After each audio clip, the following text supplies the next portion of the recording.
dans le nord de la Syrie. Des raids contre un hôpital soutenu par Médecins sans frontières ont entraîné la mort de 9 personnes, dont un enfant. Ce sont vraisemblablement des frappes de l'aviation russe. Un premier bilan fait état d'une dizaine de blessés. Nous sommes en ligne avec Mego Terzian. Bonjour, merci d'être en direct sur iTélé. Vous êtes le président de MSF France. Que pouvez-vous nous dire ce matin de ce bombardement et de ses conséquences ?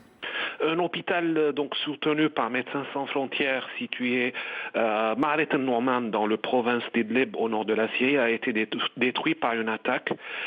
Il s'agit pour nous d'une attaque délibérée contre une structure de santé.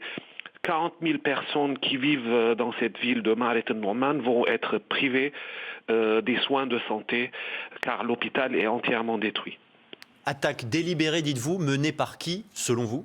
Par les troupes loyales au président de Bachar el-Assad. C'est-à-dire ? On n'est pas sûr si c'était l'aviation. A priori, c'était des roquettes. 4 roquettes sont tombées dans l'enceinte de l'hôpital en espace de quelques minutes et l'hôpital a été complètement détruit avec plusieurs personnes qui sont décédées. On n'a toujours pas de nouvelles de 8 personnels de l'hôpital qui sont sous les ruines.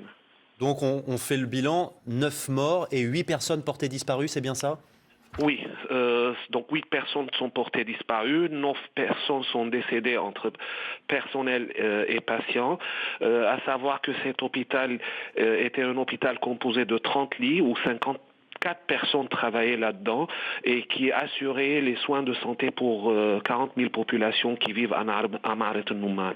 Ce n'est pas la première fois qu'un centre de santé soutenu par MSF fait l'objet de frappes aériennes.